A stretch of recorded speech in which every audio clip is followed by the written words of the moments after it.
Shalom, selamat malam buat Bapak Ibu yang terkasih di dalam Tuhan.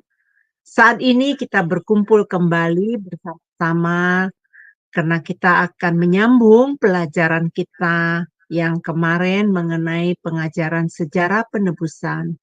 Hari ini di tengah-tengah kita, dosen kita sudah ada, Pendeta Yudi Lengkong, dan Bapak Ibu, saya mau menyapa. Salam, tadi belum sempat nyapa ini Pak Pendeta. Apa kabar? Shalom, kabar baik Ibu Eni, Bapak Ibu sekalian, Shalom.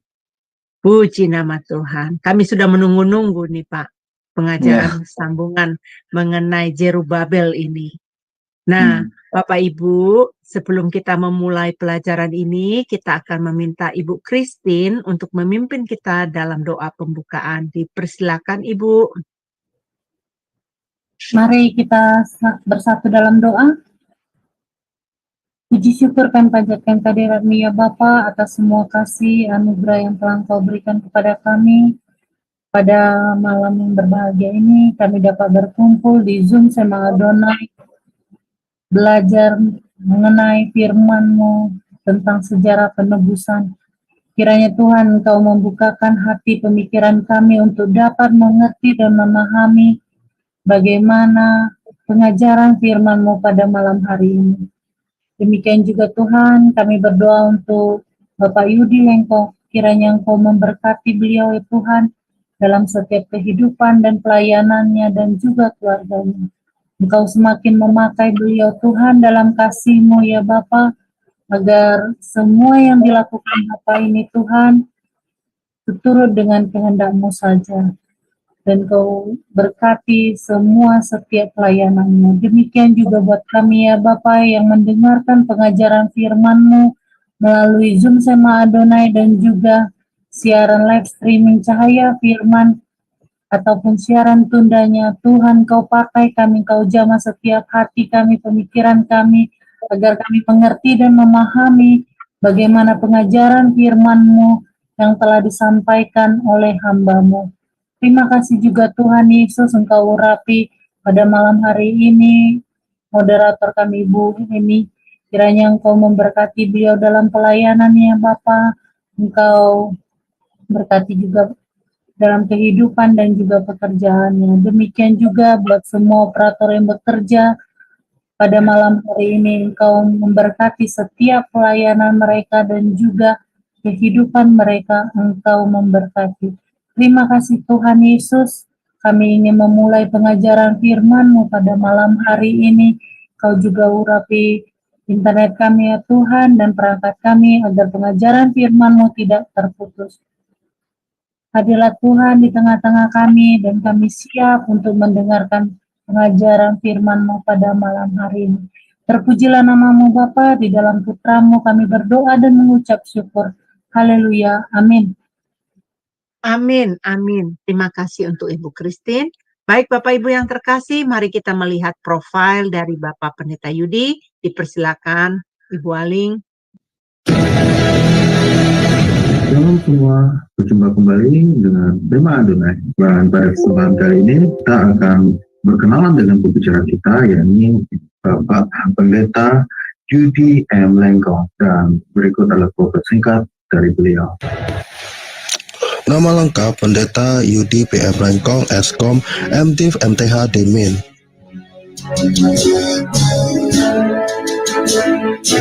Tanggal lahir Manado 21 Oktober tahun 1979. Alma Mater Sarjana Komputer Eskom di Universitas Bina Nusantara Jakarta pada tahun 2003. Master of Divinity MDiv di The Presbyterian General Assembly Theological Seminary, Florida, US pada tahun 2010.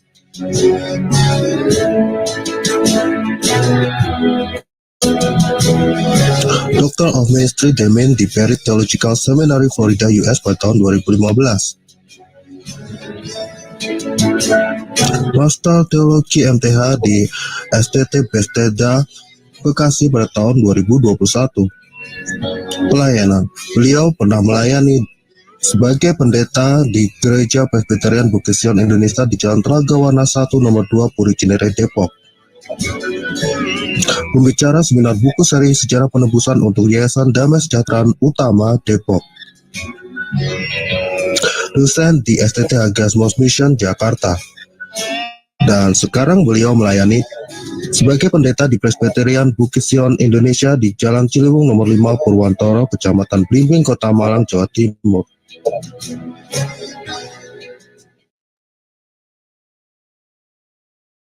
Ya, terima kasih untuk operator kami, Bu Aling.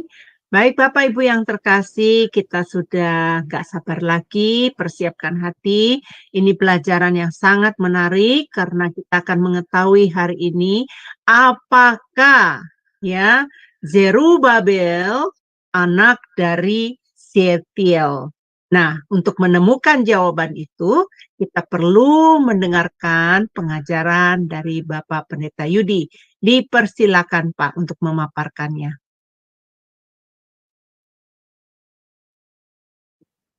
Baik, shalom Bapak Ibu sekalian. Ya, senang kita ketemu kembali di hari Jumat ini. Dan kita akan melanjutkan pelajaran kita mengenai sejarah perebusan. Secara khususnya kita sedang membahas mengenai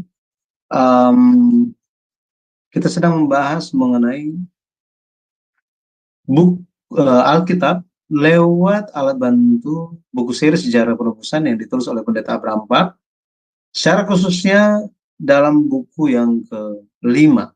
Buku yang kelima merupakan seri dari buku 3 dan 4. Dan secara khususnya buku-buku ini, seri 3 itu, 3, 4, dan 5 membahas tentang 3 periode di dalam silsilah Yesus Kristus di Matius pasal 1. Dan kalau kita lihat kembali pelajaran-pelajaran kita sebelumnya, mengenai buku yang ketiga, kita telah membahas bersama-sama tentang Biblos Geneseus Yesus Kristo. Jadi Matius 1 ayat 1, di situ dikatakan inilah buku silsilah Yesus Kristus anak Daud anak Abraham. Dalam bahasa Indonesia tidak disebut sebagai buku silsilah, tetapi di dalam bahasa aslinya itu ada kata Biblos di situ. Tetapi bagaimana firman Tuhan, bagaimana Roh Kudus bisa menyatakan bahwa selembar kertas berisi daftar nama merupakan sebuah buku. Ini sama halnya dengan Kejadian 5 ayat 1. Ze Sefer Toledot Adam. Di situ, inilah daftar keturunan Adam. Zeper. Jadi, di situ ada kata Sefer di situ. Sefer berarti kitab atau buku. Sehingga munculkan pertanyaan, mengapa hanya satu lembar catatan daftar nama-nama, tetapi itu disebut sebagai sebuah buku silsilah atau buku keturunan. Hal ini uniknya hanya didapatkan atau hanya ditemukan di 2 tempat di dalam Alkitab, yaitu di Perjanjian Lama. Di Perjanjian Lama itu di Kejadian 5 ayat 1, kemudian di Perjanjian Baru itu di Matius 1 ayat 1. Lebih khususnya lagi, Rasul Paulus ketika dia membicarakan tentang kebangkitan Kristus, tentang identitas Kristus yang sebenarnya, Rasul Paulus membandingkan antara Adam dan Yesus. Tetapi ketika berbicara mengenai Yesus, Rasul Paulus tidak menyebutnya sebagai Yesus Kristus, tetapi Rasul Paulus menyebutnya sebagai Adam kedua atau manusia kedua atau manusia terakhir. Ya. 1 Korintus 15 ayat 45 di situ dikatakan Adam yang pertama itu adalah dia menjadi manusia, dia menjadi makhluk yang hidup. Tetapi Adam akhir, dia adalah roh yang menghidupkan. Jadi dibandingkan, sehingga kita perlu melihat dengan seksama. Ternyata Alkitab, Roh Kudus itu menuntun kita pembaca untuk memperhatikan kenapa silsilah itu disebut sebagai sebuah buku. Matius 1 ayat yang ke-17, di situ dikatakan ada 3 periode. 14 generasi dari Abraham sampai Raja Daud, ada 14 keturunan dari Daud sampai pembawaan ke Babel, kemudian ada 14 keturunan dari pembawaan ke Babel sampai kepada Yesus Kristus. Nah, kita telah belajar tentang keunikannya, tetapi kita sementara lanjut di dalam fase yang ketiga atau periode yang ketiga. Ya, mari kita lihat hari ini bersama-sama tentang munculnya satu orang yang sangat unik. Dia memiliki tugas yang luar biasa besar, tetapi mengenai orang ini ada banyak hal yang unik dan pertanyaan tentang orang ini, gitu ya, tentang orang ini. Baik, mari kita lihat bersama-sama ya. Tema hari ini, apakah Zerubabel anak Sealtiel? Menurut Bapak Ibu gimana? Nah, sebelum jawab kita baca dulu gitu ya. Kita baca dulu Matius 1 ayat yang ke-12. Matius 1 ayatnya yang ke-12. Oke, kita baca sama-sama ya. 2, 3. Sesudah pembuangan ke Babel, Yekonya memperangakan Sealtiel, Sealtiel memperangakan Zerubabel. Jadi Sealtiel dia adalah ayah dari Zerubabel. Zerubabel ini anak dari Sealtiel. Setuju nggak? Nggak setuju. Oke, kita lihat gitu ya. Kita lihat lagi. Mari kita lihat 1 Tawarik pasalnya yang ke 1 Tawarik pasalnya yang ketiga. Kita akan baca ayat yang ke-19. Ayat yang ke-9.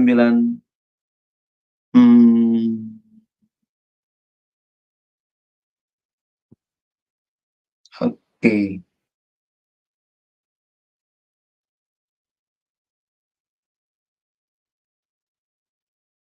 Oke. Kita akan lihat, maaf, bukan di Tawarik ya. Kita lihat Ezra pasal 1. Mari kita lihat Ezra pasal 1.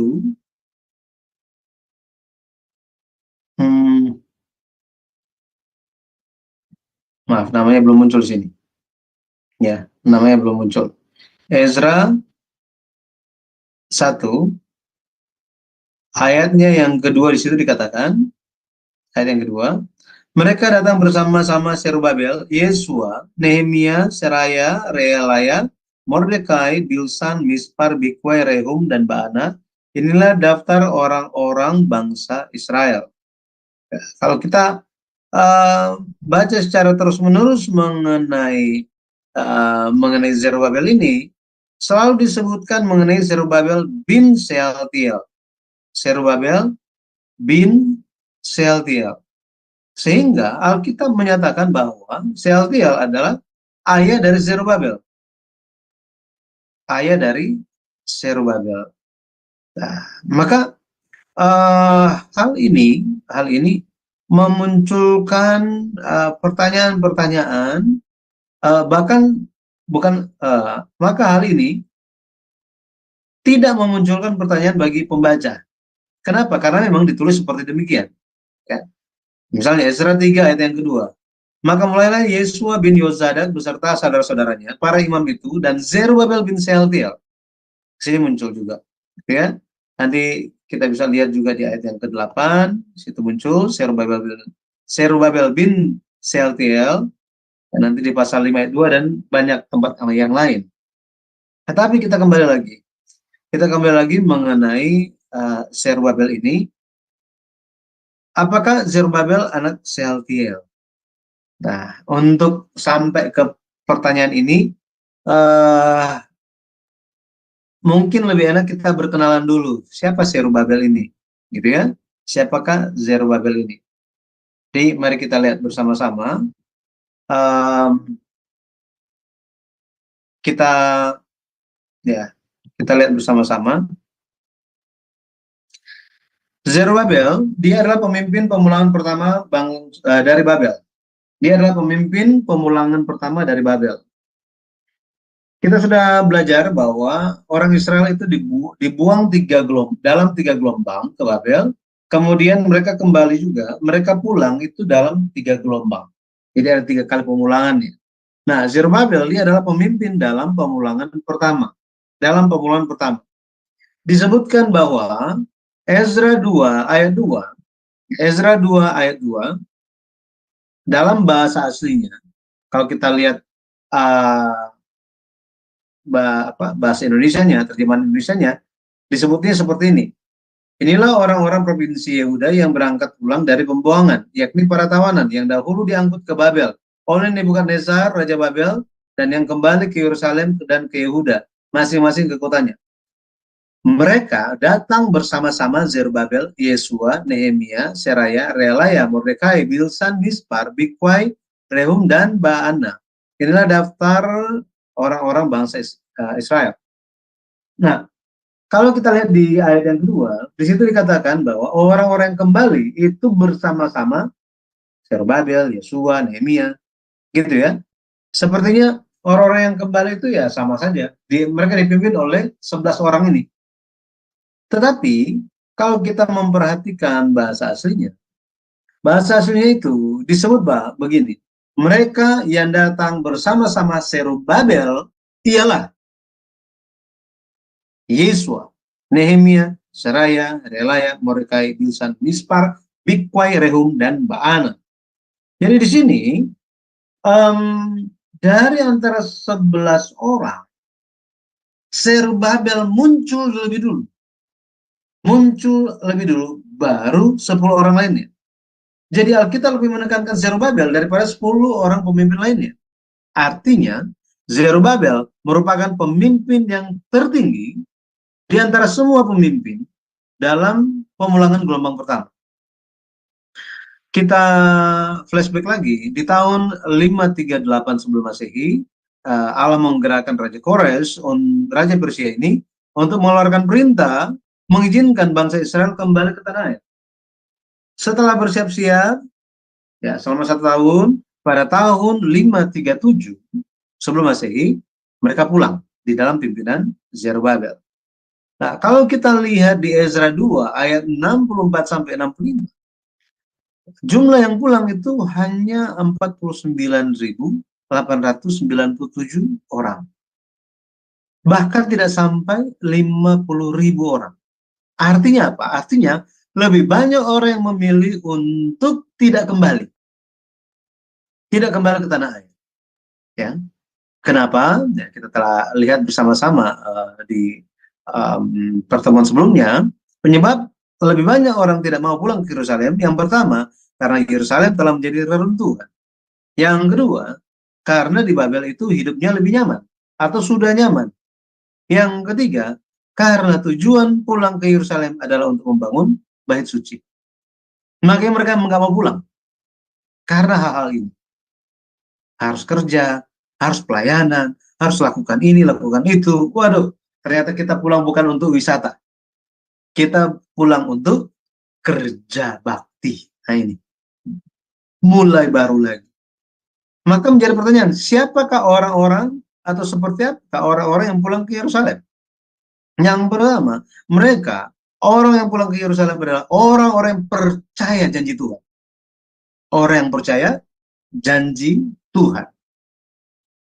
Mereka percaya terhadap firman yang disampaikan oleh Nabi Yesaya bahwa setelah genap 70 tahun, mereka akan dibebaskan. Makanya orang-orang ini atau keturunan-keturunan dari orang yang percaya kepada janji Tuhan, mereka menantikan janji Tuhan dan ikut firman setelah genap waktunya. Hal ini pun sama kepada kita semua. Siapakah penyesat-penyesat itu? Siapa? Penyesat-penyesat menurut, kalau kita lihat di kitab 1-3 Yohanes, di situ berbicara mengenai antikristus. Siapakah mereka? Mereka adalah yang mengatakan, ya Tuhan bilang mau datang, mana nggak datang. Dari dulu sampai sekarang, sejak dunia dijadikan, dunia nggak ada yang berubah, tetap saja sama semuanya. Jadi antikristus adalah siapa? Mereka adalah orang yang percaya Tuhan, tetapi berbalik dari itu. Tidak percaya kepada janji Tuhan. Katanya percaya, tetapi cuma di mulut saja. Mereka, firman Tuhan benar-benar tidak ada dalam hati mereka. Itu hati mereka seperti benih yang ditaburkan, tetapi benih itu jatuh di pinggir jalan, kemudian di tanah yang berbatu. Seperti itu. Ya, tanah yang berbatu. Makanya kita perlu berjaga-jaga. Kita perlu menjadi orang-orang yang percaya kepada janji Tuhan. Yesus akan datang sesuai dengan waktunya.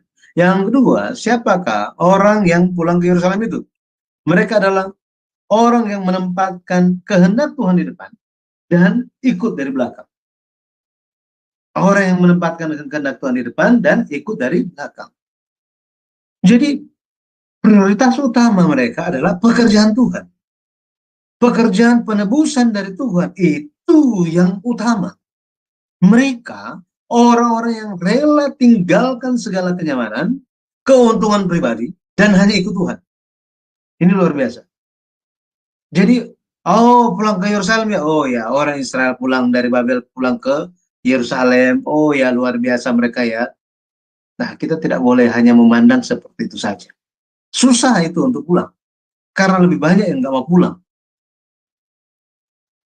Prioritas utama adalah pekerjaan penebusan dari Tuhan. Menyerahkan, merelakan, meninggalkan segala kenyamanan, meninggalkan semua keuntungan pribadi, dan hanya ikut firman. Ini luar biasa. Kehendak Tuhan waktu itu apa? Bangun bait suci. Bangun bait suci. Jadi, kalau kita lihat iman mereka, iman mereka, itu iman dari orang-orang yang pulang ke Yerusalem. Iman mereka itu luar biasa, jauh lebih unggul dibandingkan orang-orang yang tidak mau ikut. Orang-orang yang tidak mau melayani Tuhan, yang tidak mau mengenal Tuhan, tidak mau taat kepada Tuhan. Iman mereka tidak bisa mengungguli mereka yang mencari pengenalan akan Tuhan. Mereka yang melayani kehendak Tuhan. Tidak akan bisa. Dan di antara semua orang-orang yang unggul iman, yang sangat unggul itu, Zerubabel adalah pemimpin rohani yang mewakili iman mereka. Ezra 1 ayat 5 dikatakan, maka berkemaslah kepala-kepala kaum keluarga orang Yehuda dan Benyamin, serta para imam dan orang-orang Lewi, yakni setiap orang yang hatinya digerakkan Allah untuk berangkat pulang dan mendirikan rumah Tuhan yang ada di Yerusalem. Jadi orang-orang ini dikatakan Allah menggerakkan hati mereka. Mengapa Allah menggerakkan hati mereka? Allah menggerakkan hati mereka karena orang-orang ini adalah orang-orang yang menanti-nantikan penggenapan firman Tuhan. Penggenapan yang mana? Bahwa setelah genap 70 tahun mereka akan kembali. Yeremia 25 ayat 11 sampai 12, Yeremia pasal 29 ayat 10. Jadi inilah Zerubabel. Zerubabel adalah pemimpin pemulangan pertama dari Babel. Adalah orang-orang yang imannya menanti-nantikan penggenapan janji Tuhan. Pada akhirnya Tuhan menggerakkan hati mereka. Kalau hati kita terlalu keras mau digerakkan Tuhan, bagaimana lagi? Benar kan? Ya. Itu sebabnya kita ajak-ajak orang, ajak-ajak sambil berbusa-busa gitu kan.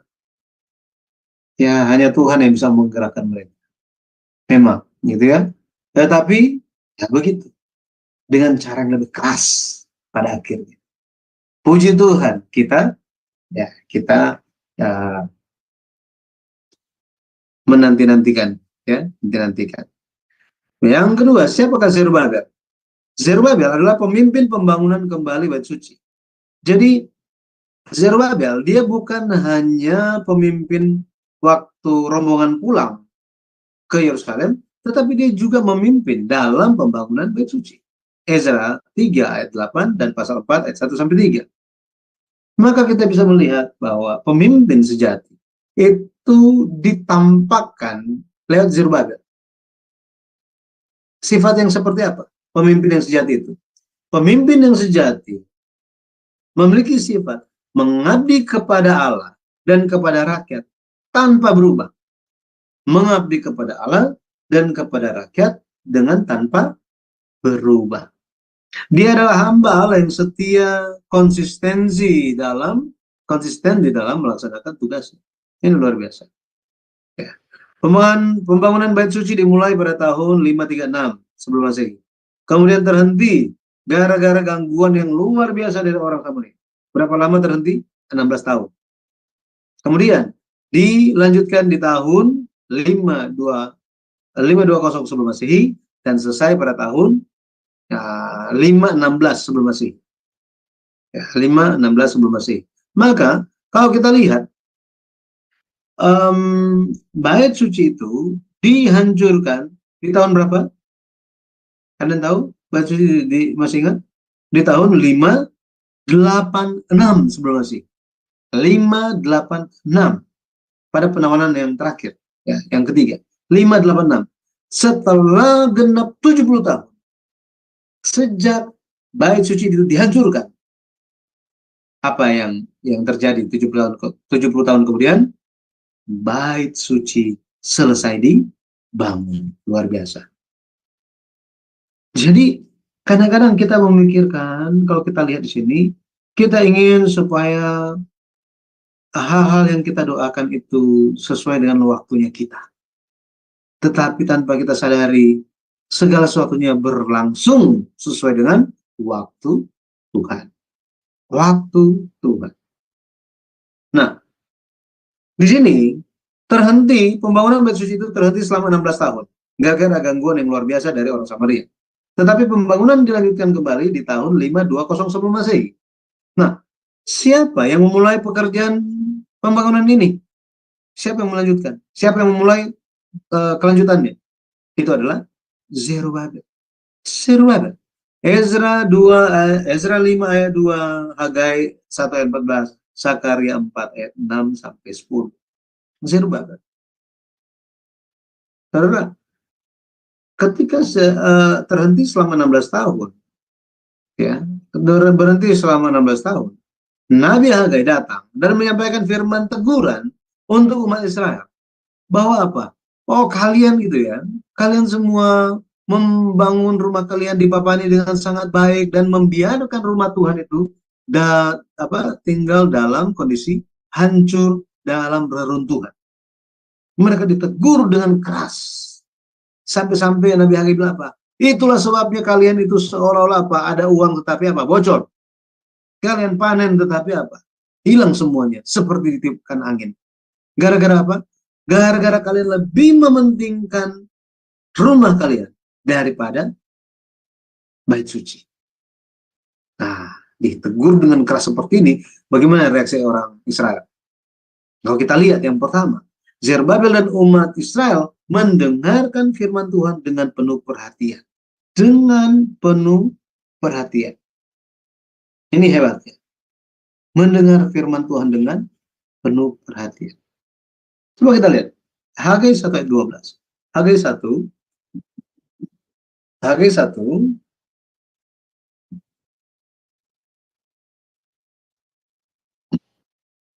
ayat yang ke-12. Lalu Zerubbabel bin Sealtiel dan Yosua bin Yozadak, imam besar, dan selebihnya dari bangsa itu mendengarkan suara Tuhan Allah mereka, dan juga perkataan Nabi Hagai, sesuai dengan apa yang disuruhkan kepadanya oleh Tuhan Allah mereka. Lalu takutlah bangsa itu kepada Tuhan. Jadi lewat mendengarkan firman Tuhan, mereka disadarkan. Lewat mendengarkan firman Tuhan, mereka bertobat. Karena mereka mengabaikan kehendak Tuhan. Apa sih tujuan mereka pulang? Membangun bait suci. Dan mereka bertobat ketika mendengarkan firman Tuhan. Ketika kita mendengarkan firman Tuhan, sudahkah kita bertobat? Tapi banyak orang yang hanya ingin mendengarkan berkat-berkat. Bahkan teologi kemakmuran itu beredar memenuhi gereja-gereja. Kita harus berjaga-jaga. Harus berjaga-jaga. Hanya memutuskan, menginginkan berkat seolah-olah akan hidup selama-lamanya di bumi. sangat-sangat mengenaskan, ya, sangat-sangat tragis. Jadi pandangan mereka itu teralihkan kepada pandangan mereka itu teralihkan dan fokus hanya untuk kehidupan pribadi saja. Dan mereka bertobat mengenai hal itu. Ketika kita kembali ke surga, Bapak Ibu, kira-kira Tuhan mau tanya apa kepada kita? Tuhan mau tanya apa sih pencapaian kita? Apa sih pencapaian kita di dunia? Yang Tuhan inginkan adalah, sudahkah kita membangun bait suci hati kita? Itu. Makanya sangat penting untuk mendengarkan dengan teliti, dengan perhatian firman Tuhan. Ya, lewat mendengarkan firman Tuhan, Roh Allah tercurah. Yang kedua, Tuhan menggerakkan semangat orang Israel. Hasil dari pertobatan mereka, Tuhan bangunkan, Tuhan gerakkan semangat atau roh orang Israel. Jadi lewat Zerubabel, lewat imam besar Yosua, demikian juga semua rakyat, semua orang Israel, mereka membangun bait suci. Mereka lanjutkan. Ini luar biasa. Makanya firman Tuhan dan pertobatan ini menghasilkan kebangkitan rohani yang menyebabkan mereka berpartisipasi luar biasa melanjutkan pembangunan ini. Roma 10 ayat 17 dikatakan, ketika firman disampaikan, Roh Kudus itu, ya, iman timbul lewat mendengarkan firman Tuhan. Ini yang harus kita ingat. Yang ketiga, reaksi orang Israel saat ditegur itu gimana? Dengan semangat yang diperbaharui, mereka langsung mulai pembangunan bait suci. Mereka langsung mulai pembangunan bait suci 23 hari setelah firman dinyatakan. 23 hari setelah firman dinyatakan. Nah, jadi pada akhirnya kita bisa lihat Zerubabel ini orang yang luar biasa. Dia adalah orang yang beriman, yang menjalankan tugas-tugas yang diberikan kepadanya.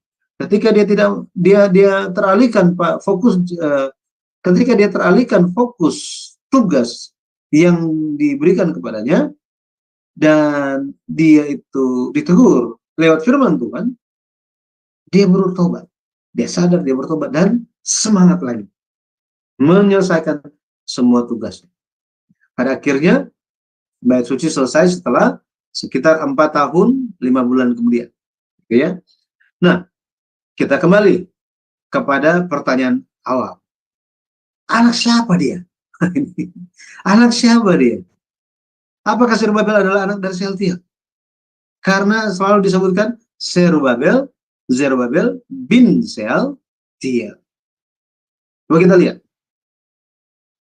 Matius 1 ayat 12 di situ dikatakan, sesudah pembuangan ke Babel, Yekonya memperanakan Sealtiel, Sealtiel memperanakan Zerubabel.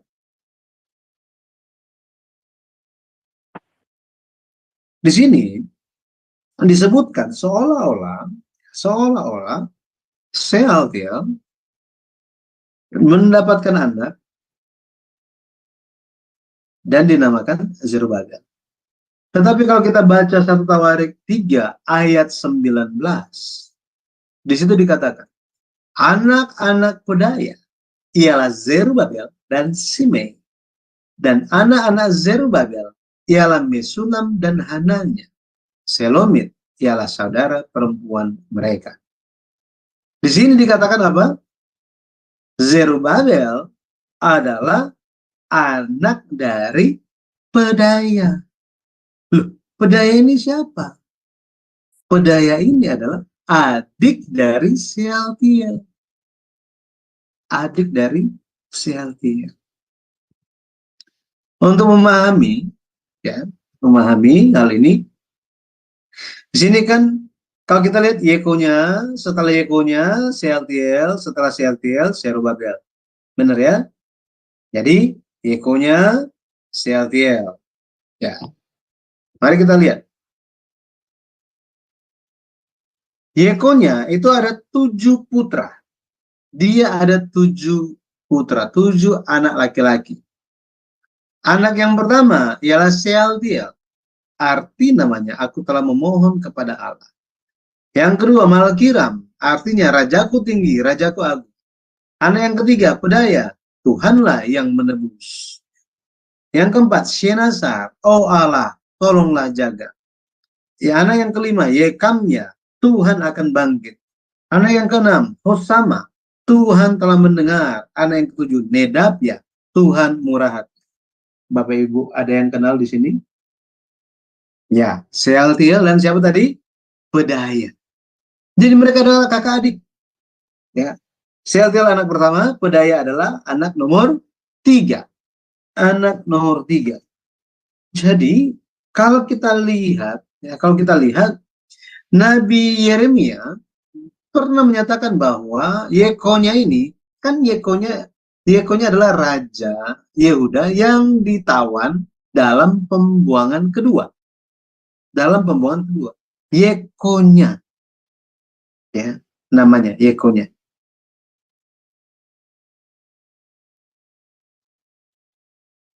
Yeremia 22 ayat 30 disebutkan bahwa Yekonya akan menjadi orang yang tak punya anak. Tetapi justru dia punya 7 anak laki-laki. Jadi apa maksud dari Yeremia 22 ayat 30? Ya, Yeremia 22 ayat 30 di situ artinya Yekonya tidak, artinya adalah dari keturunan Yekonya tidak ada yang akan melanjutkan tahta raja. Tidak ada yang akan melanjutkan tahta raja. Jadi sebenarnya hubungan Sealtiel itu dan Zerubbabel seperti apa? Zerubbabel bukanlah anak kandung Sealtiel, melainkan ponakannya Sealtiel. Cuma kenapa? Ya, kenapa Zerubbabel dicatat seakan-akan dia adalah anak laki-laki Sealtiel? Ini menjadi pertanyaan kan? Ini cuma ponakan kok dicatat sebagai anaknya? Zerubbabel hanyalah ponakan, tetapi silsilah Yesus Kristus mencatat dia sebagai anak laki-laki Sealtiel. Bahkan di Perjanjian Lama juga begitu. Mengapa demikian? Alasannya, ya, Pendeta Abraham Park mengatakan di dalam bukunya, alasan itu dapat kita temukan di dalam hukum perkawinan untuk meneruskan garis keturunan. Ya, jadi hukum pernikahan atau perkawinan di dalam tradisi Yahudi itu adalah suatu sistem agar keturunan dari sebuah keluarga itu tidak putus. Ya, makanya anak yang pertama itu kan selalu membawa nama keluarga.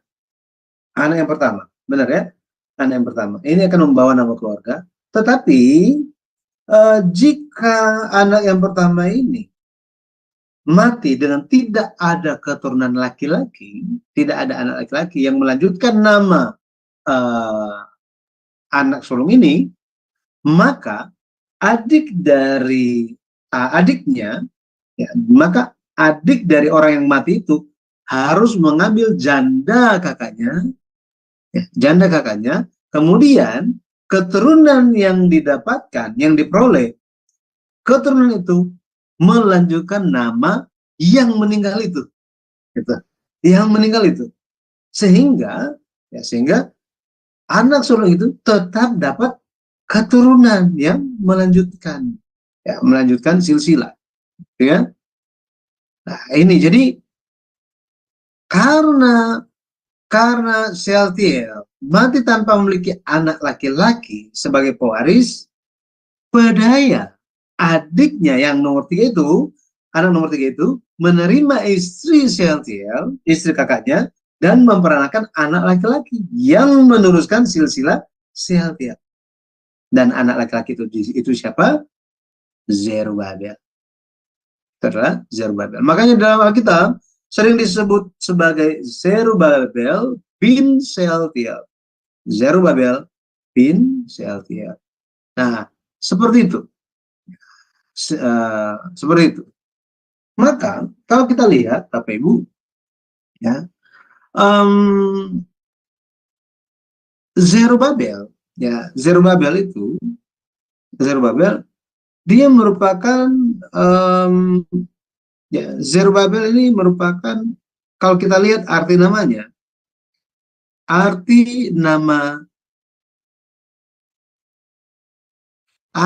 Zerubabel adalah lahir di Babel atau keturunan Babel. Maksudnya apa? Maksudnya Zerubabel ini dia ada latar belakang, dia lahir dan bertumbuh di Babel. Dia bertumbuh di lingkungan yang memberikan pengaruh besar dan kebiasaan Babel. Gitu ya. Tetapi kalau kita lihat karena ada pengaruh iman, pada akhirnya orang seperti Zerubabel ini tidak terpengaruh oleh budaya-budaya dan kebiasaan-kebiasaan orang Babel. Sebelumnya kita telah mempelajari bahwa Nabi Daniel itu masih aktif bahkan sampai tahun 536 sebelum Masehi. 536 SM. Ya, ini sampai pembangunan Bait Suci dimulai. Nah, kita bisa menduga bahwa kepemimpinan Zerubabel ini sangat-sangat dipengaruhi oleh Daniel yang merupakan pemimpin rohani besar di Babel pada zaman itu. Hari ini ada pengaruh besar, ada tarikan yang sangat besar yang dilakukan oleh dunia dan dosa. Ada tarikan yang begitu besar oleh paham-paham ajaran-ajaran yang salah, mengajarkan Alkitab yang salah dari orang-orang di dunia.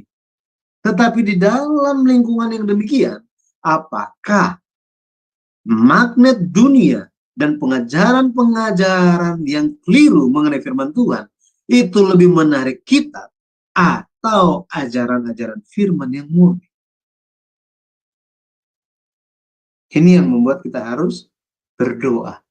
Harus berdoa. Kita akan lebih menerima pengaruh apa? Akan terefek yang mana? Jadi, meskipun ada banyak tanggapan umat Israel, buat apa pulang? Buat apa pulang? Lagi pula itu kan, waduh, kita juga ini sudah puluhan tahun kita di Babel, kita sudah di sini, cuma gara-gara raja yang baru ini, baru dilantik ini, dia kasih pengumuman, emang kita bisa pegang omongan dia? Udahlah, nggak usah, kita di sini aja, kita aman aja. Yang memang kita di sini ya sudah di sini aja. Zerubabel tidak terpengaruh oleh perkataan-perkataan demikian. Tetapi Zerubabel tampil ke depan, paling depan, untuk menjalankan kehendak Tuhan, untuk membangun bait suci yang di Yerusalem. Tuhan jadikan dia sebagai penggerak mewakili Allah untuk menggerakkan umat Israel. Mari kita kembali. Mari kita kembali. Tuhan sudah janji, firman-Nya itu sangat benar. Ini semua terjadi, Raja Kores itu pun bisa tampil dan mengumumkan semua hal ini. Kasih izin kita untuk pulang dan bangun bait suci. Semua karena apa? Karena nubuat dan Nabi Yesaya. Karena pengaruh dari pemimpin kita Daniel itu. Ayo kita maju. Semua bukti-bukti Alkitabiah, bukti-bukti sejarah penebusan itu sudah nyata. Mari kita jalan. Pada akhirnya orang-orang diyakinkan terhadap apa? Janji Tuhan. Melakukan janji Tuhan. Menggenapi kehendak Tuhan. Hari ini, apa yang menjadi tugas kita? Apakah kita sudah memberikan pengaruh baik kepada orang yang lain? Kepada orang sekitar kita, anggota keluarga kita, bahwa apa? Kita adalah orang-orang yang perlu menjadi penggenap perjanjian Tuhan. Penggenap perjanjian Tuhan. Mari kita lihat. Sebagai yang terakhir, kita baca Hagai 2 ayat 24. Hagai 2 ayat 24. Saya share screen dulu. Hagai, kita lihat Hagai 2 ayat 24. Kita lihat kalau elektronik ayat 23. Hagai 2 ayat 24. Pada waktu itu demikianlah firman Tuhan semesta alam. Aku akan mengambil engkau, hai Zerubbabel bin Shealtiel, hambaku. Demikianlah firman Tuhan. Dan akan menjadikan engkau seperti cincin meterai. Sebab engkau yang kupilih. Demikianlah firman Tuhan semesta alam. Amin. Bapak Ibu yang terkasih, lewat ini kita bisa lihat bahwa kehendak Tuhan itu ada bersama Zerubbabel. Ya. Allah mengenal kehidupan Zerubbabel, Allah mengenal hati Zerubbabel. Karena itu dia jadikan Zerubbabel sebagai apa? Cincin meterai. Allah pilih dia, Tuhan pilih dia dan jadikan dia cincin meterai. Bapak Ibu tahu cincin meterai itu tugas buat apa? Kalau kita lihat di kitab Wahyu, sangat-sangat penting di dalam hal memeteraikan itu. Dimeteraikan atau tidak, hasilnya seperti langit dan bumi. Perlu menerima meterai. Tetapi kalau kita lihat ada perbedaan. Jadi kalau kita lihat yang melakukan pekerjaan meterai itu, kalau kita lihat di Wahyu pasal 7, pekerjaan memeteraikan itu hanya dilakukan oleh mereka yang memiliki meterai. Sekali lagi, pekerjaan memeterai hanya dilakukan oleh mereka yang memiliki meterai.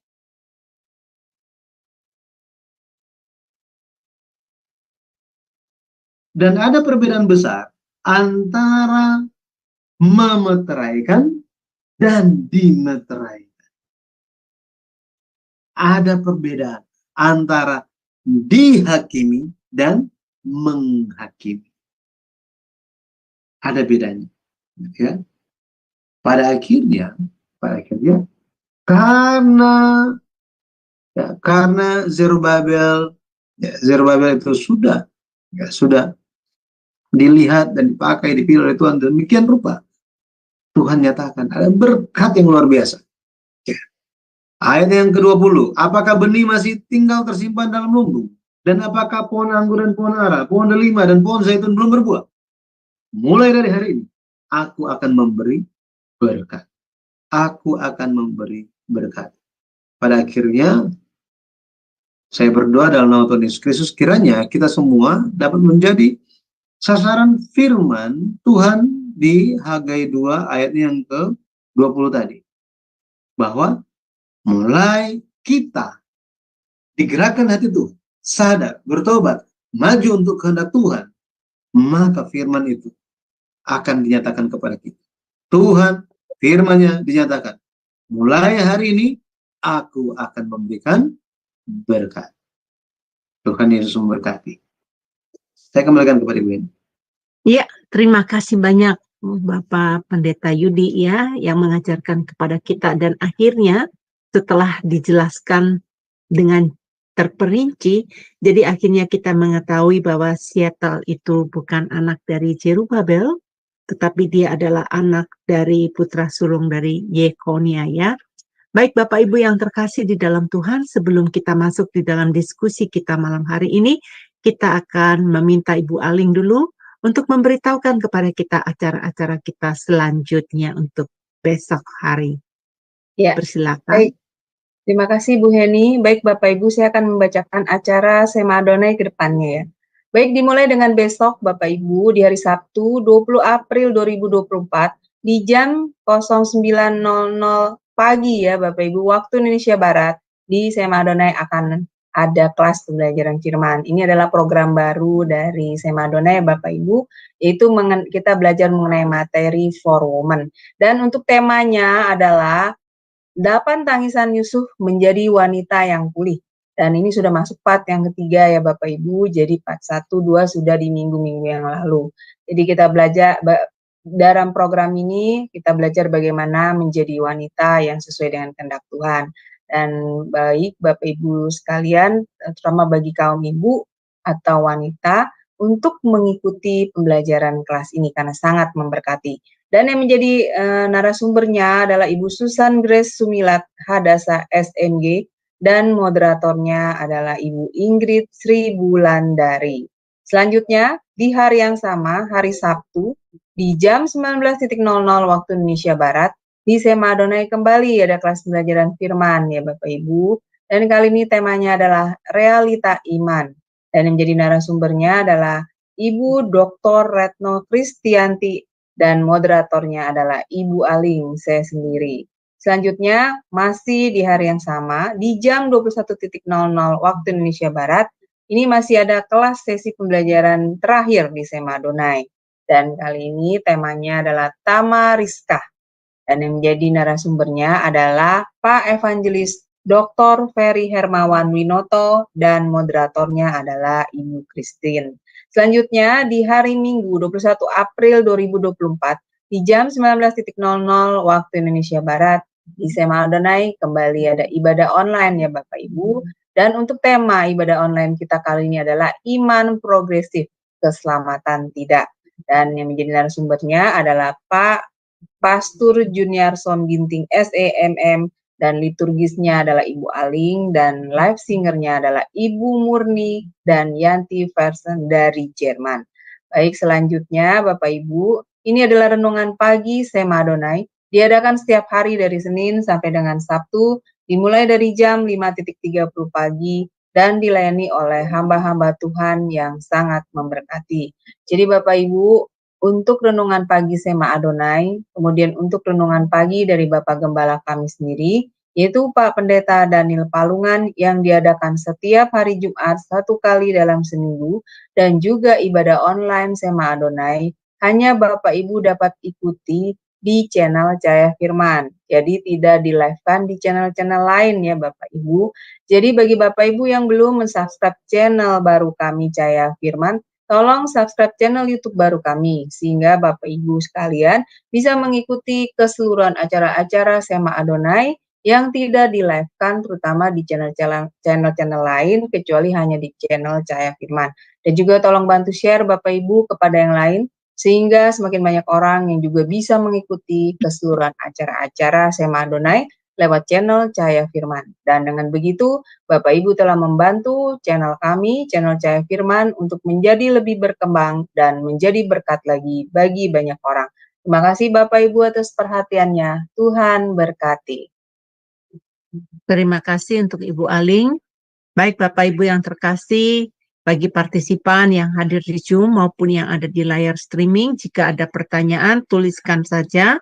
Saya akan memeriksa live chattingnya untuk Bapak Ibu bisa bertanya. Dan untuk yang ada di room, ayo kita diskusi ya, karena pelajaran ini sangat-sangat menarik kita untuk pelajari. Saya melihat ada beberapa partisipan yang baru pertama kali hadir. Welcome untuk Ibu Stefani Suhandi ya, untuk Pak Didi Widya Atmojo dan beberapa teman yang lainnya. Nah, saya mau berpikir begini Pak Pendeta Hudi. Zerubabel ini mendapat tugas dari Tuhan ya untuk memimpin, untuk memulai kembali pembangunan bait suci Allah. Itu sampai dia mendapatkan cincin meterai. Cincin meterai itu kan punya power ya, punya kuasa ya, punya otoritas dia gitu. Nah, banyak sekali loh, setahu saya, anak-anak Tuhan berambisi untuk mendapatkan otoritas itu dari Tuhan, tetapi tidak punya kapasitas, nggak punya ability, kemampuan dia dalam hal melayani Tuhan. Taruhlah di dalam dunia sekarang kita katakan menginjil. Kalau Zerubabel waktu itu dia dikasih tugas untuk mendirikan bait suci Allah, untuk supaya mengajak bangsa Israel untuk lebih semangat lagi, ada harapan gitu ya. Dan kemudian itu tugas-tugas yang dilakukan Zerubabel itu menurut saya itu ada di koridor, ada di dalam rel, dalam pengajaran, di dalam otoritas Allah sepenuhnya. Nah, saya compare dengan yang terjadi pada zaman sekarang ini. Banyak sekali saya melihat mereka menginjil, ya. Mereka mau membangun kerajaan Allah di muka bumi ini, tetapi tidak punya kapasitas.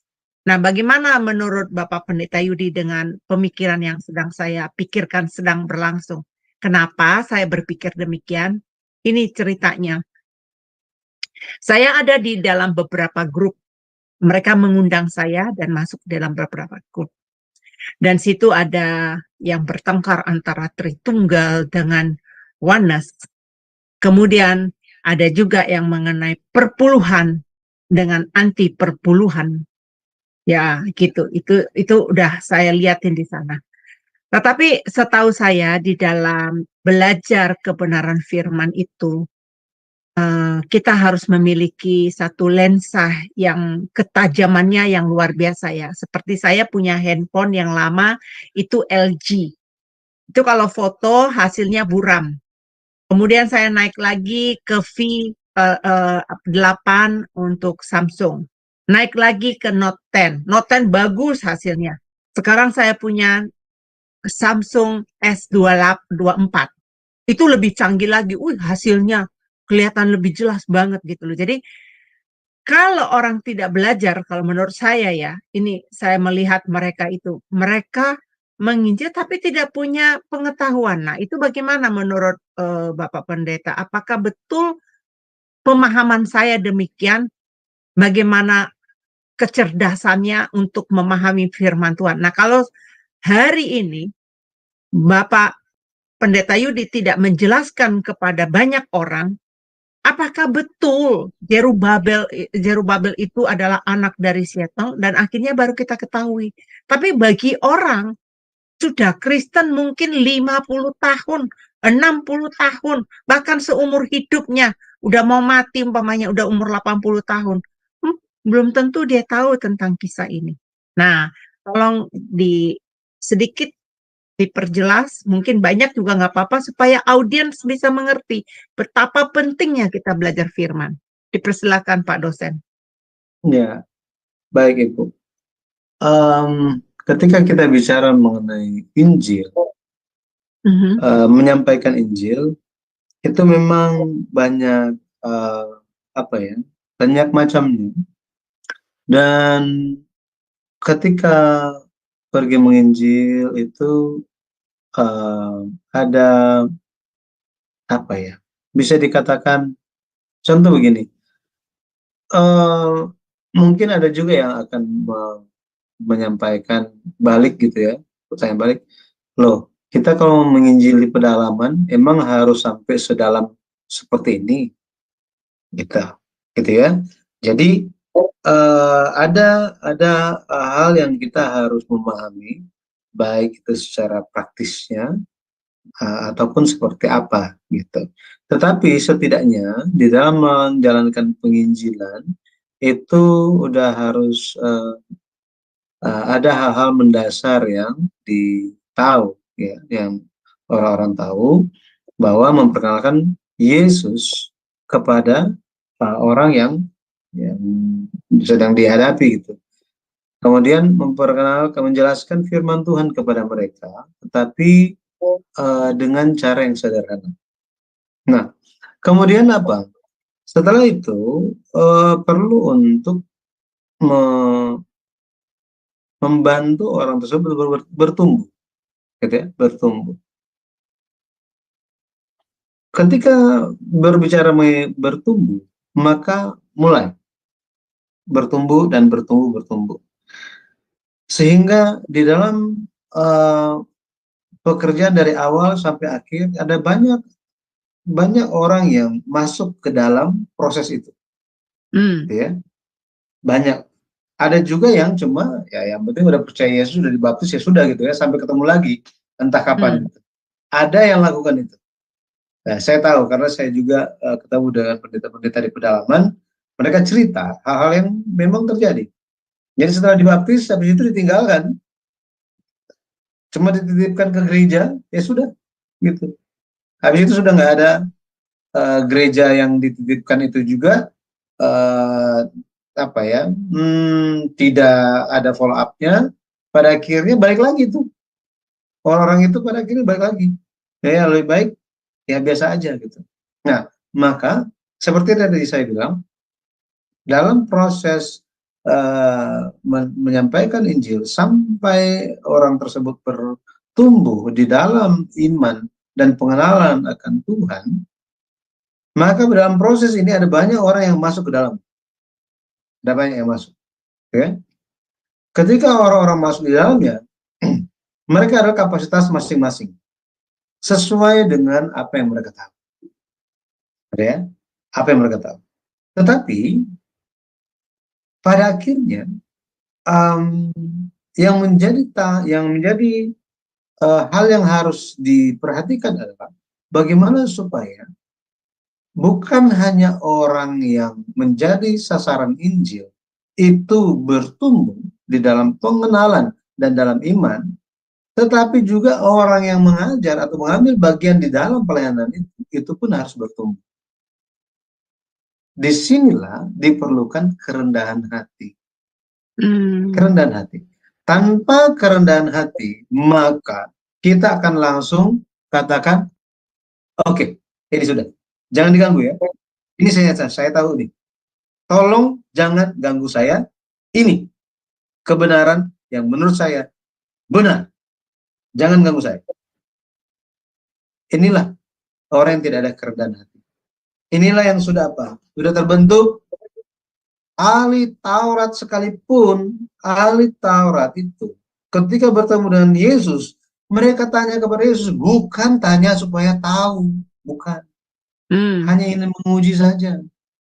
Jadi orang-orang seperti itu banyak juga di zamannya Yesus.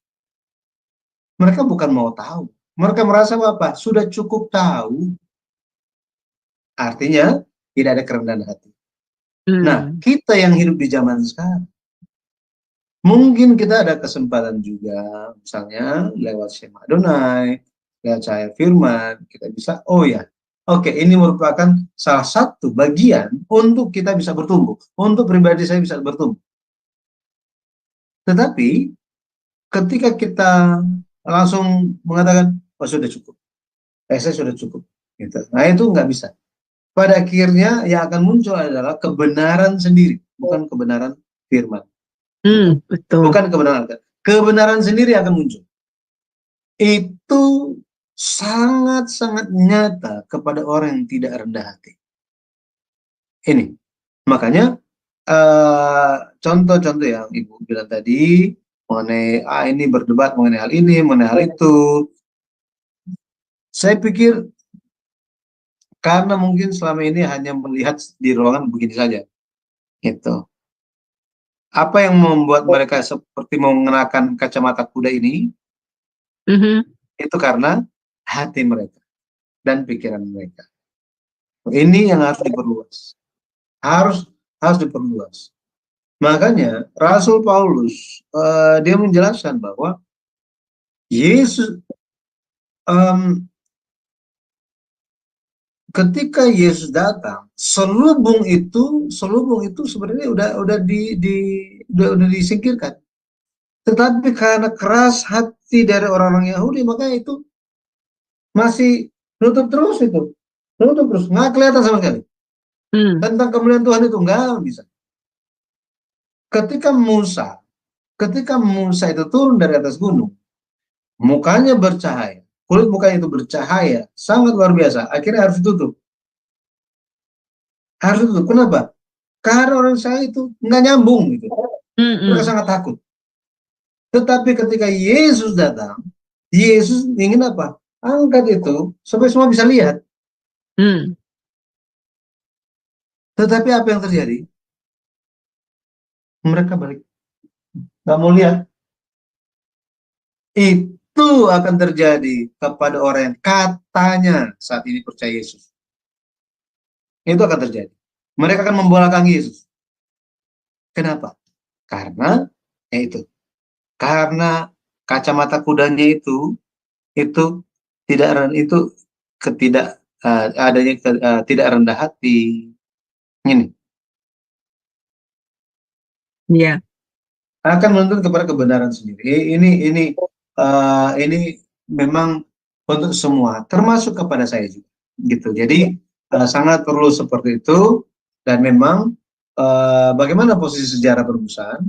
Posisi sejarah permusuhan, pengajaran sejarah permusuhan itu kita masuk ke dalam bimbingan ini supaya bisa maju, bisa lebih mendalami lagi. Banyak gereja-gereja hamba-hamba Tuhan kita semangati bahwa apa? Jangan hanya berhenti kepada percaya Yesus, selamat, kemudian melayani di gereja dan mengasihi, ya sudah selesai. Kita juga harus maju. Karena Alkitab menekankan mengenai, berkali-kali menekankan mengenai harus bertumbuh. Bertumbuh apanya? Ya kan? Bertumbuh dalam pengenalan kita akan Tuhan dan iman kita. Ini yang harus disadari oleh semua orang. Jika orang-orang tidak menyadari hal ini, mereka hanya berpikir bahwa saya sudah kenal. Yesus itu siapa? Saya sudah kenal. Emang lebih hebat siapa kita daripada imam besar di zaman Yesus? Apa kita lebih hebat? Jangan so tahu gitu. Di zamannya Yesus Kristus, itu mereka berpikir mereka maha tahu.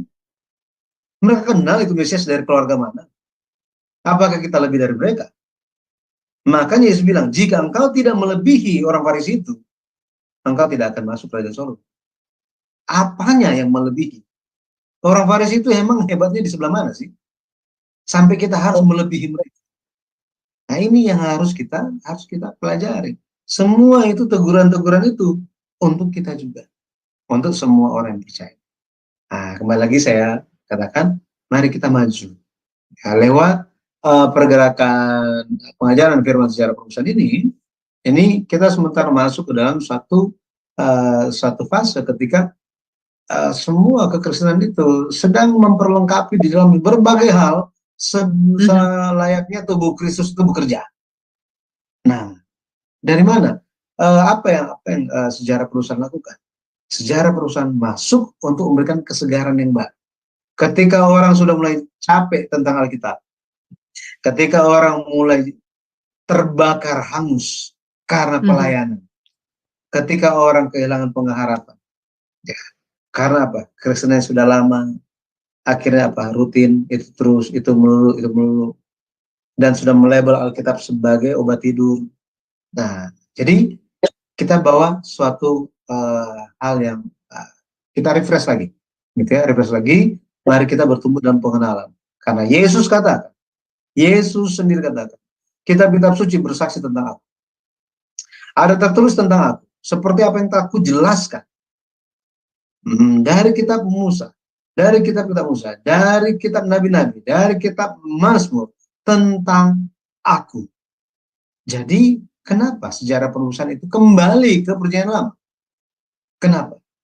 Karena Yesus lakukan metode yang sama. Jika Yesus lakukan metode yang sama, terus kita bilang apa? Oh, itu semua nggak perlu. Nah, kita lagi ikut pengajarannya siapa? Tentu itu bukan ajaran Yesus yang seperti itu. Makanya ketika melabel sesuatu perpuluhan tidak perlu. Nah, perpuluhan itu karena pendeta miskin hanya ingin cari uang. Oh, itu pendeta-pendeta zaman sekarang tuh, mereka jadi kaya raya sampai lebih kaya daripada jemaat, gitu kan? Memperkaya diri jadi bisnis dan lain-lain. Gara-gara perpuluhan. Itu sebabnya perpuluhan tidak perlu. Sekarang yang dosa itu yang membuat perpuluhan atau yang melakukan perpuluhan? Yang mana?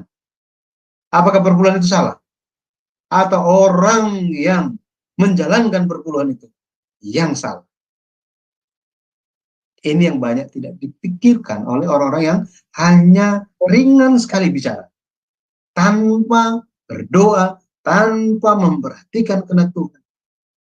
Itu. Jadi, benar-benar seperti Zerubabel menjalankan sesuatu hal itu sesuai dengan janji Tuhan, sesuai dengan firman Tuhan.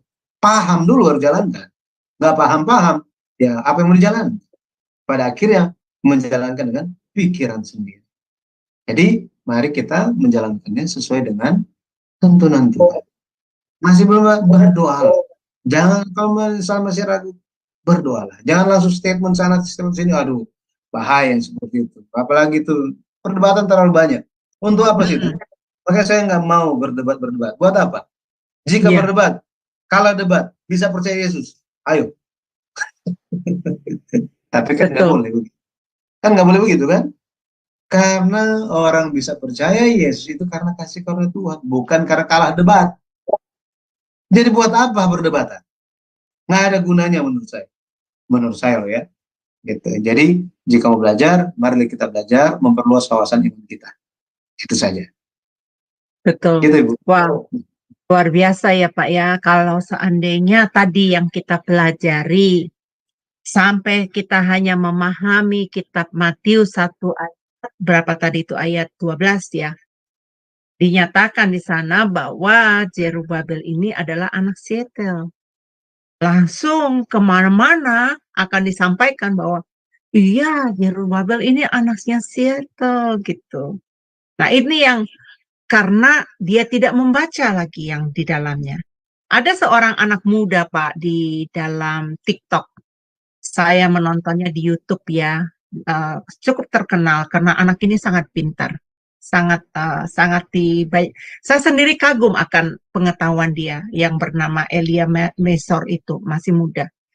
Jadi waktu dia menjelaskan itu, waktu orang bertanya kepada dia mengenai hal perpuluhan, dia hanya mengatakan bahwa awal mulanya sih dia bilang oke, yang mau ngasih boleh, itu kan terserah dari hati gitu. Tetapi ada penekanan yang dia berikan di situ yang dia ambil dari ayat Lukas 16 ayat 16 kemarin. Dia berkata mengenai bahwa itu uh, sudah lagi nggak perlulah istilahnya memberikan perpuluhan itu. Nah saya berkata demikian, Taurat itu, perpuluhan itu kan bukan hanya di masa Taurat yang bunyinya di 46 kalau nggak salah dia katakan di hukum Taurat itu. Tetapi waktu zamannya Abraham bagaimana? Dalam hati saya bilang, terus waktu itu Yesus berkata di dalam Markus itu, dia jelas-jelas mengatakan bahwa kamu membayar perpuluhan, kamu bayar selasi, tapi ini kamu nggak melakukan. Berarti kan masih ada itu perpuluhan. Jadi saya sangat sedih ya, jujur saya sedih karena himbauan bagi seluruh umat, baik teman-teman yang mendengarkan saat ini, himbauan untuk kita untuk mengenal firman Tuhan secara mendalam. Ini contoh tadi ya, kalau kita hanya stuck di dalam satu ayat, tidak kita komparasikan dengan ayat lain dan ayat lain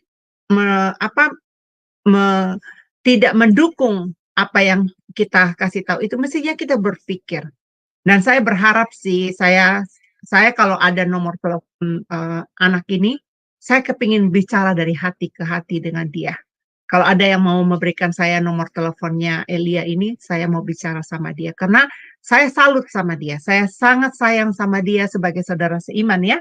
Bahwa dia harus banyak belajar lagi supaya menjadi berkat buat orang, jadi tidak jadi batu sandungan. Nah, Bapak Ibu yang terkasih, saya mau nanya, apakah ada di antara Bapak Ibu yang ingin bertanya mengenai pelajaran hari ini? Bagaimana Aling, apakah Anda sudah mendapatkan pengajaran hari ini? Apa yang kamu dapatkan hari ini mungkin bisa berbagi? Ya, baik, terima kasih Ibu. Ya, saya belajar dari kisah Zerubabel ini, bagaimana kita itu harus belajar dari kehidupan Zerubabel ya. Dia orang yang sangat taat dan sehingga dia bisa menjadi pemimpin ya bagi bangsa Israel untuk membawa bangsa Israel ini kembali membangun bait Allah ya sampai selesai. Dan karena ketaatan dia dan karena dia sehingga dia bisa menjadi satu teladan ya Bu Heni bagi bangsa Israel, dan dia bisa membawa bangsa itu kepada jalan kehendak Tuhan gitu yang benar gitu. Jadi dia kalau saya lihat dia sebagai patriot ya Bu. Maksudnya dia sebagai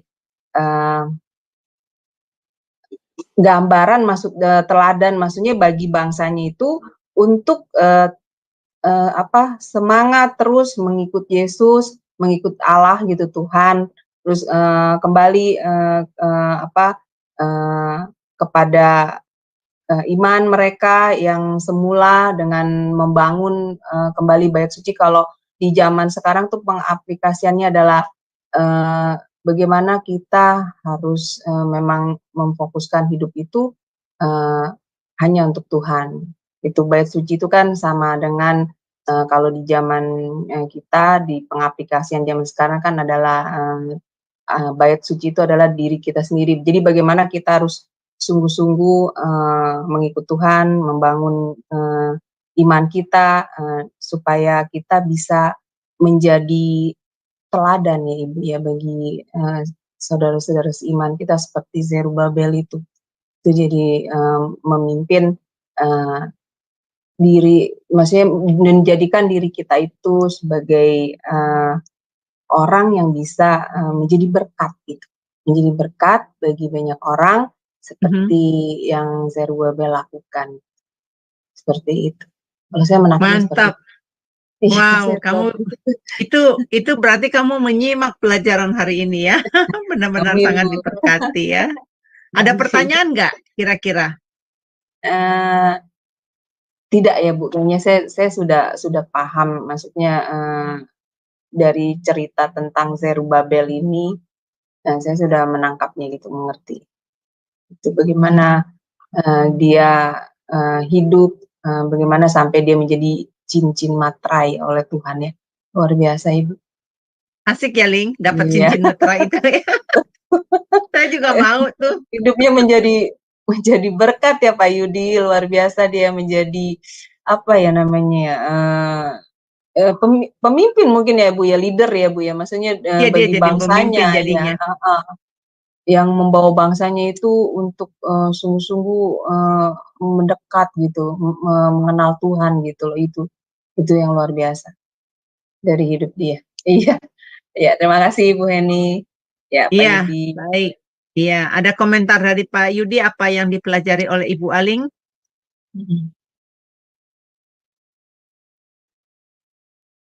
Ya, terima kasih Ibu. Ya, jadi memang sangat penting untuk menjadi cincin materai. Kenapa? Karena di akhir zaman akan ada pekerjaan demikian. Wow. Akan ada pekerjaan itu karena kita Wahyu bicara mengenai hal itu. Apa namanya? Pekerjaan memeteraikan. Memeteraikan kepada siapa? Kepada hamba-hamba Allah katanya. Gitu. Jadi ada 4 malaikat yang akan merusakkan bumi, tetapi dikatakan ditahan dulu sampai pekerjaan memeteraikan itu selesai. Makanya sangat penting kita untuk menerima meterai itu. Sangat-sangat penting kita menerima meterai itu. Dan lebih lagi kalau kita lihat, apakah pekerjaan memeteraikan itu dilakukan oleh siapa? Ini, siapa yang melakukan pekerjaan memeteraikan itu? Karena di zaman pemulangan dari Babel, Zerubabel itu menjadi meterai Allah, cincin meterai Allah. Bahwa ketika dia cap, gitu ya, dia cap, maka semuanya itu menjadi milik Allah. Mau cap apa? Dicap siapa yang dicap? Ya kan? Meterai di sini bicara mengenai siapa? Mengenai siapa yang menjadi milik Tuhan. Siapa yang menjadi milik Tuhan untuk dilindungi dan untuk diberkati. Itu diputuskan oleh siapa? Zerubabel. Bukan Tuhan lagi. Tetapi kepercayaan itu diberikan kepada Zerubabel. Sekarang Zerubabel memeteraikan siapa? Bagaimana Zerubabel memeteraikannya? Sedangkan dia cincinnya juga nggak ada. Benar kan? Caranya dari lewat itu. Bagaimana membawa orang menyembah kepada Tuhan, mengenal Tuhan, beribadah bersama-sama, mengenal Tuhan, ikut jalan-jalan. Ini yang dia lakukan. Inilah pemeterai.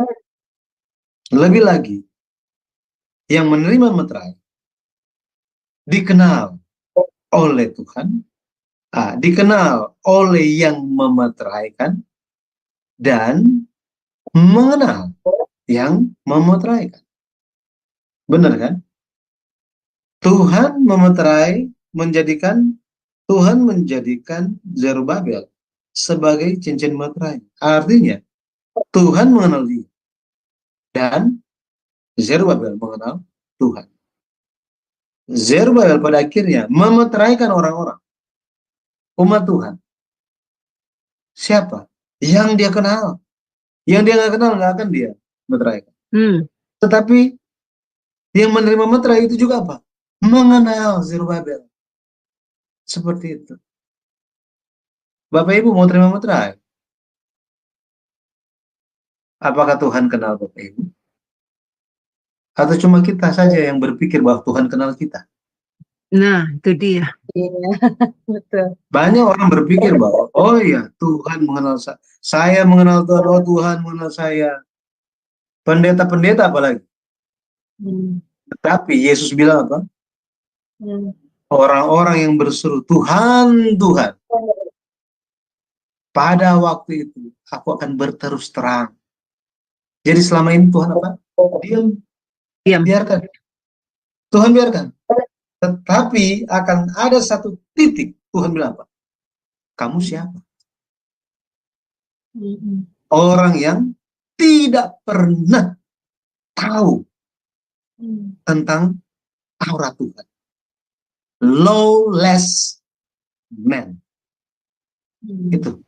Sepenuhnya tidak tahu tentang firman Tuhan.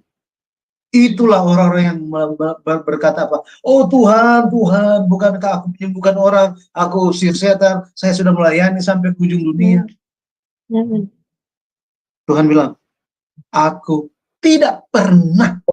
Bayangkan, tidak pernah. Dari awal Tuhan tidak kenal. Wow, jangan sampai terjadi pada saya itu. Itu sebabnya ketika orang-orang berbicara bahwa sudah cukup kenal, ketika orang-orang berkata saya sudah cukup percaya, saya sudah cukup kuat, itu adalah pintu kejatuhan. Rasul Paulus bicara padanya, orang yang menganggap dirinya teguh berdiri sebentar lagi akan hancur, akan jatuh dia. Itu sebabnya kita harus berjaga-jaga, harus rendah hati, dan rendah hati.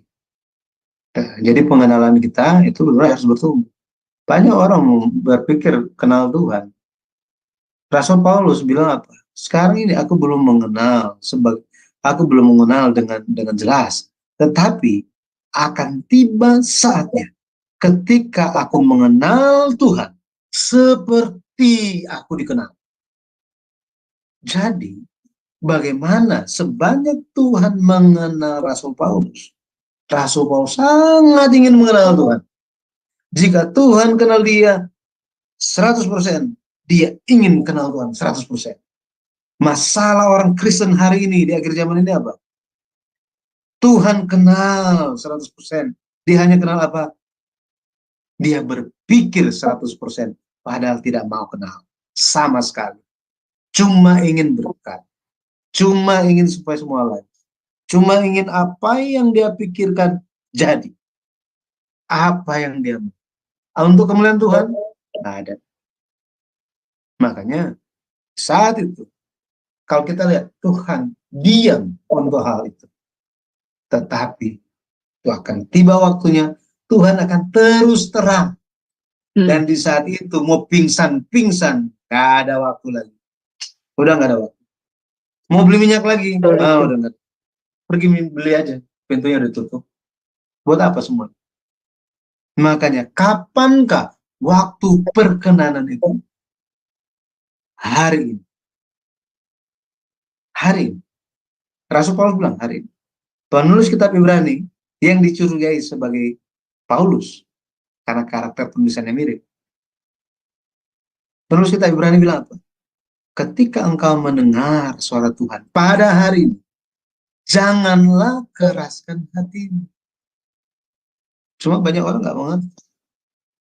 Banyak orang hanya ingin dengar suara Tuhan, dengar suara Tuhan, dengar suara Tuhan. Hatinya seperti apa? Nggak berubah. Ini satu firman untuk semua. Apalagi untuk saya. Iya, betul. Ya, Jadi firman ya, untuk begitu. kita semua ya. Jadi itu benar. Jadi saya menghimbau kembali kepada Bapak Ibu semua.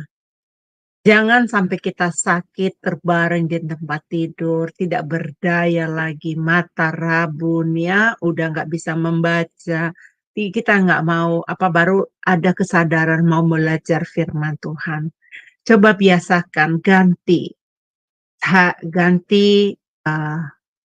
kebiasaan kita. Hargai firman Tuhan. Pelajari firman Tuhan sungguh-sungguh supaya kita tidak disesatkan. Karena zaman sekarang Bapak Pendeta tahu kan pengajaran progresif sekarang ya. Udah terkenal ya Pak Pendeta ya, sekarang lagi hebohnya pengajaran itu. Ya seperti itu. Jadi ya saya pikir semua pergerakan-pergerakan itu sebenarnya sudah lama, tetapi namanya diganti-ganti dan karena sekarang media ya tambah viral saja gitu kan. Cuma memang sangat berbahaya karena seolah-olah itu seperti sangat tipis gitu. Kasih di atas segalanya, kasih, tetapi bukan kasih yang dipikirkan oleh Tuhan, bukan berdasarkan ini, tetapi kasih yang didasarkan oleh keinginan daging dan pikiran sendiri. Itu. Jadi kasih yang hanya ingin memuaskan hawa nafsu dan memaksa Tuhan. Harus apa? Jika engkau Tuhan, maka engkau harus mengasihi dan terima. Nah, apakah Tuhan mau terima orang seperti itu? Ya, sangat kasihan, sangat kasihan. Tapi ya, benar-benar apa yang menjadi nasihat Rasul Paulus kepada Timotius harus berjaga-jaga terhadap ajaran-ajaran yang mengombang-ambingkan hati manusia. Gitu. Jadi kita harus berjaga-jaga. Jika kita tidak kembali kepada Alkitab, kita hanya gereja harus modern. Sekarang udah modern. Sekarang sudah zamannya udah berbeda. Kita udah tidak hidup di zaman. Ya memang benar semuanya. Tetapi meskipun zaman itu berganti, firman tetap sama. Firman Tuhan kekal untuk selama-lamanya. Itu kan? Ya, makanya itu yang kita harus ingat. Nah, gitu ini. Baik. Wah, luar biasa ya. Saya belajar banyak hari ini. Di dalam perjalanan Zerubabel juga Tuhan memakai Hagai ya, dan di dalam pelayanan kita juga Tuhan memakai lain sebagai partner pelayanan kita. Jadi kita terus berjalan memuliakan Tuhan, belajari firman Tuhan. Kenapa pentingnya? Supaya kita tahu, kita terukir jadinya, terbentuk jadi tahu firman Tuhan. Bayangin nanti kalau umpamanya, saya sering sekali nih teman-teman. Oh ya, gue kok nggak tahu ya masalah itu. Oh iya, aku belum belajar soalnya. Nah, setelah kita mempelajarinya, nanti di kemudian hari kita mendengarkan pengajaran-pengajaran itu jadi barometer. Firman-firman yang kita pelajari, kejadian-kejadian yang ada di Alkitab sebagai barometer. Saya juga tadi ada mendengarkan pengajaran ya, dan dari situ saya berpikir, wow, dari sudut pandang saya itu berbeda. Saya mendapatkan begini, saya mendapatkan begitu. Jadi kenapa? Karena sudah kita masuk.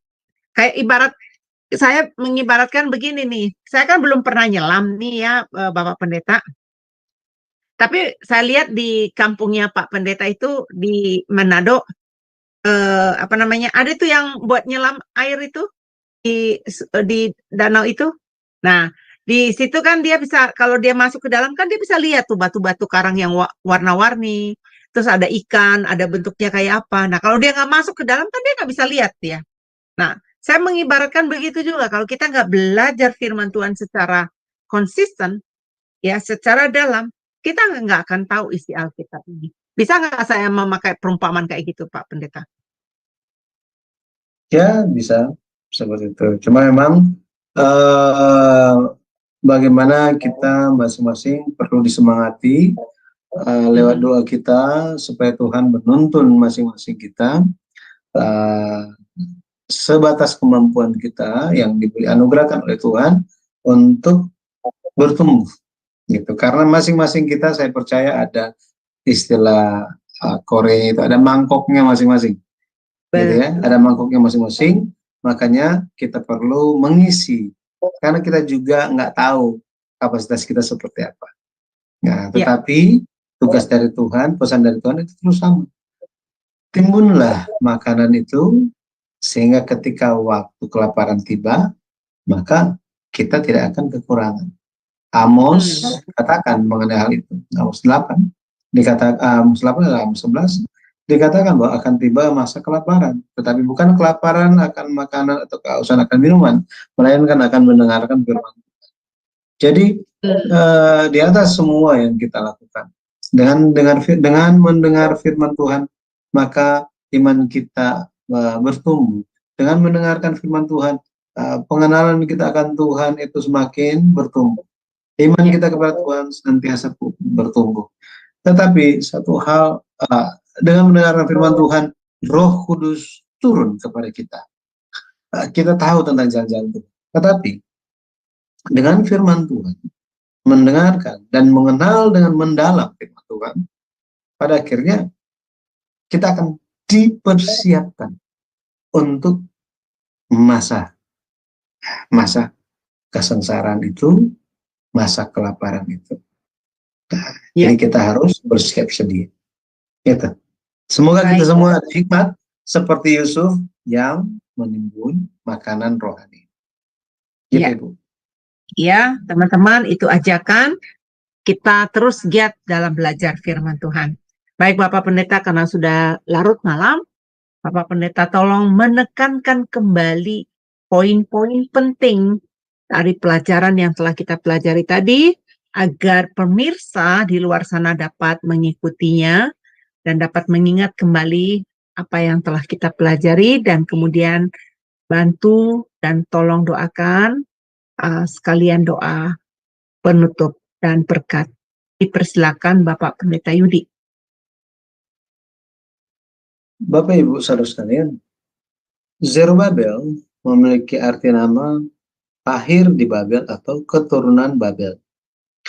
Dia lahir di suatu lingkungan yang tidak memungkinkan untuk hidup bertumbuh sebagai anak Tuhan.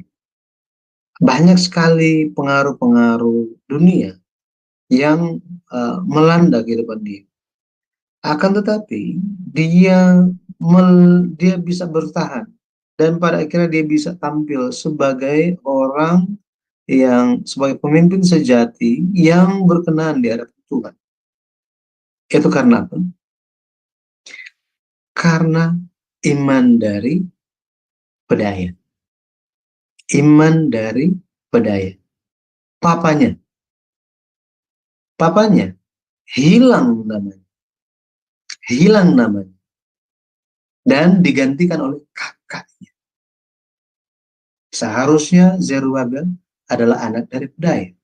Tetapi Zerubabel pada akhirnya dikenal sebagai anak dari Sealtiel. Siapa pedaya ini? Pedaya memiliki arti nama Allah menebus. Allah menebus. Untuk silsilah iman dari Yesus Kristus ini terus berjalan, ada yang rela tidak muncul untuk jalan kehendak Tuhan itu bisa terus berlanjut. Untuk kita bisa berkenan di hadapan Bapa, Yesus sudah tidak ada lagi. Tidak tampak lagi. Sehingga Bapa hanya melihat kita saja dan mengakui kita. Yesus, dia Allah yang menebus kita. Seperti arti nama pedaya. kita bisa lihat bagaimana pekerjaan penebusan dari Tuhan itu sangat-sangat berharga, sangat-sangat mulia. Itu sebabnya Dialah Tuhan kita. Mari kita senantiasa memuliakan Dia. Mari kita hidup di dalam jalan-jalannya. Hari ini, meskipun di tengah-tengah kehidupan dunia, di tengah-tengah ombak pengajaran, berbagai macam pengajaran-pengajaran yang telah tercemar oleh dunia, mari kita terus bertahan sambil melihat kepada Tuhan saja. Sambil melihat kepada Yesus yang terus ingin kita dapat mengikuti jejaknya, hilang untuk orang lain menerima keselamatan. Saya berdoa dalam nama Tuhan Yesus Kristus, kita bisa menjalani kehidupan yang rendah hati, kehidupan yang setia, dan kehidupan yang senantiasa hidup di dalam keadilan dan kebenaran Tuhan. Mari kita berdoa. Bapa di surga, terima kasih Engkau telah ajarkan kami mengenai Zerubabel. Zerubabel bin Shealtiel pada akhirnya mengajarkan kami bahwa iman sangat diperhitungkan. Dan iman dari Zerubabel pada akhirnya ditampakkan lewat kisah hidupnya. Biarlah kami bisa memiliki iman yang sama, sehingga kami bisa menjadi pemimpin-pemimpin rohani yang memberikan dampak, teladan yang baik, teladan yang benar, sesuai dengan firman kepada orang sekitar kami. Bantu kami untuk menjadi teladan itu. Bantu kami untuk menjadikan Yesus Kristus tampak di dalam kehidupan kami. Dengan demikian banyak jiwa yang kami bisa bawa di hadapan Bapa. Terima kasih.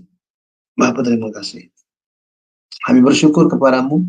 Tolong Bapak Engkau yang menjaga setiap anak-anakmu yang mengikuti pelajaran ini. Biarlah ya Bapak pengenalan akan Engkau dan iman senantiasa bertumbuh dan diteguhkan. Bapak yang senantiasa menyertai setiap kehidupan mereka, hari-hari kehidupan mereka. Biarlah Engkau yang akan menjaga segala pengharapan yang dipanjatkan dalam doa. Kami percaya Engkau dekat, Engkau mendengar, Engkau pun menjawabnya. Terima kasih ya Bapa. Ketika kami dalam menghadapi pergumulan dalam kehidupan kami percaya bahwa Engkau dengan tangan kananmu yang kuat, penuh kuasa, akan senantiasa memegang kami. Kau tidak akan membiarkan kami jatuh. Tetapi di tengah-tengah kesengsaraan, Engkau akan memulihkan kami dan membawa kami lebih dekat kepada. Tolong curahkanlah kasih karunia-Mu, berkat-Mu, tuntunan-Mu ya Bapa kepada Zoom dan channel Cahaya Firman. Bagaimana pelayanan mereka, Bapak yang akan senantiasa menyertai, Bapak yang akan mengasihi, dan biarlah visi misi dari pergerakan ini menjadi berkat bagi banyak jiwa di seluruh dunia, sehingga ya Bapak mereka semua pun semakin diteguhkan imannya. Terima kasih Bapak, sampai kami bertemu kembali, kiranya Bapak Engkau senantiasa dimuliakan dan Engkau yang menjaga kami. Terpujilah nama Tuhan, sisa hari ini kami berserah kepada-Mu saja. Di dalam nama Tuhan Yesus Kristus kami berdoa. Amin. Amin. Terima kasih Bapak Pendeta Yudi atas pemaparan pengajarannya hari ini. Kami sangat diberkati. Bapak Ibu yang terkasih di dalam Tuhan, saya mengumumkan untuk minggu depan kita masih tetap belajar dari Bapak dosen kita. Minggu depan itu temanya adalah Yerusalem dan tembok Yerusalem dan tembok Yerusalem dan Nehemia. Nah, ada apa dengan tembok Yerusalem dan Nehemia? Nah, kalau kita nggak belajar, kita tidak akan tahu. Jadi saya mengundang Bapak Ibu untuk bisa tetap terus ya. Ya baik Ibu Stefani, thank you ya. Tuhan Yesus memberkati juga Pak Dodi. Baik Bapak Ibu yang terkasih di dalam Tuhan, akhirnya kita berpisah sekarang ini dan kita akan ketemu kembali lagi dengan acara pengajaran Jum Sema Adonai besok pukul 8 pagi ya. Ada pengajaran dari ajaran dari kaum wanita dan kemudian juga akan ada pengajaran dari 2 malam besok ada jam 19 dan jam 21 WIB. Saya mengundang Bapak Ibu kembali untuk tetap join. Link kami tetap yang sama, tidak pernah berubah. Jadi harap kedatangannya ya. Baik, Tuhan Yesus memberkati. God bless.